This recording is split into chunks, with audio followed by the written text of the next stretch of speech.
Hi friends, ಎಲ್ಲರೂ ಹೇಗಿದ್ದೀರಾ? ಇಲ್ಲಿ ನೋಡ್ತಾ ಇದ್ದೀರಲ್ವ ನಮ್ಮ ಕಿತಾಪತಿ ಮಕ್ಕಳು ಯಾವ ರೀತಿ ತರಲೆ ಕೆಲಸ ಮಾಡ್ತಾ ಇದ್ದಾರೆ ಅಂತ. ತರಲೆ ಕೆಲಸದ ಜೊತೆ ಒಂದು ಒಳ್ಳೆ ಕೆಲಸನೂ ಕೂಡ ಮಾಡ್ತಾ ಇದ್ದಾರೆ. ಅದೇನಪ್ಪ ಅಂದರೆ ಪೂಜೆ ಮಾಡ್ತೀನಿ ನಾನು ಅಂತ ಹೇಳಿ ನನ್ನ ಮಗ ಇವತ್ತು ಹೇಳ್ತಾ ಇದ್ದಾನೆ. ಹಾಗಾಗಿ ಆಯಿತು ನೀನೇ ಮಾಡು ಅಂತ ಹೇಳ್ದೆ. ಇದನ್ನೆಲ್ಲ ನಾನು ಕ್ಲೀನ್ ಮಾಡಿಕೊಡ್ತೀನಿ, ವೆಯ್ಟ್ ಮಾಡು ಅಂದರೆ ಇಲ್ಲ ನಾನೇ ಕ್ಲೀನ್ ಮಾಡ್ಕೊತೀನಿ, ನಾನೇ ಪೂಜೆ ಮಾಡ್ತೀನಿ ಅಂತ ಹೇಳ್ಬಿಟ್ಟು ಫುಲ್ ಆ್ಯಕ್ಟಿವ್ ಆಗಿ ಇವತ್ತು ನಾವು ಪೂಜೆ ಮಾಡೋದಕ್ಕೆ ರೆಡಿಯಾಗಿದ್ದಾನೆ. ಅವ್ನ ಸ್ಟೈಲ್ ನೋಡಿ ಯಾವ ರೀತಿ ನಿಂತ್ಕೋತಾ ಇದ್ದಾನೆ. ಪೂಜೆ ಮಾಡೋ ಟೈಮಲ್ಲೂ ಕೂಡ ಅವ್ನ ಸ್ಟೈಲ್ನ ಬಿಡೋದಿಲ್ಲ. ಅಣ್ಣ ತಂಗಿ ಇಬ್ಬರು ಸೇರಿಕೊಂಡು ಪೂಜೆ ಮಾಡ್ತಾ ಇದ್ದಾರೆ. ಇದು ನೋಡ್ತಾ ಇದ್ರೇ ತುಂಬ ಖುಷಿ ಆಗ್ತಾಯಿದೆ ಅಂತಲೇ ಹೇಳ್ಬೋದು.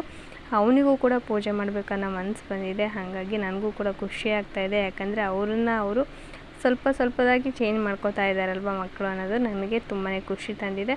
ಇದನ್ನು ನಾನು ಹೇಳೇ ಇಲ್ಲ ಅವರು ಪೂಜೆ ಮಾಡಂತ, ಆದರೂ ಕೂಡ ಅವನಿಗೆ ಅನ್ನಿಸ್ತು. ಹಾಗಾಗಿ ಬಂದುಬಿಟ್ಟು ಪೂಜೆ ಮಾಡ್ತಾ ಇದ್ದಾನೆ. ಇದನ್ನು ನೋಡಿ ನನಗಂತೂ ತುಂಬ ಖುಷಿ ಆಯಿತು. ಸೊ ನಿಮಗೂ ಕೂಡ ಖುಷಿಯಾಗಿದೆ ಅಂತ ಅನ್ಕೋತಾ ಇದ್ದೀನಿ. ಹಾಗಿದ್ರೆ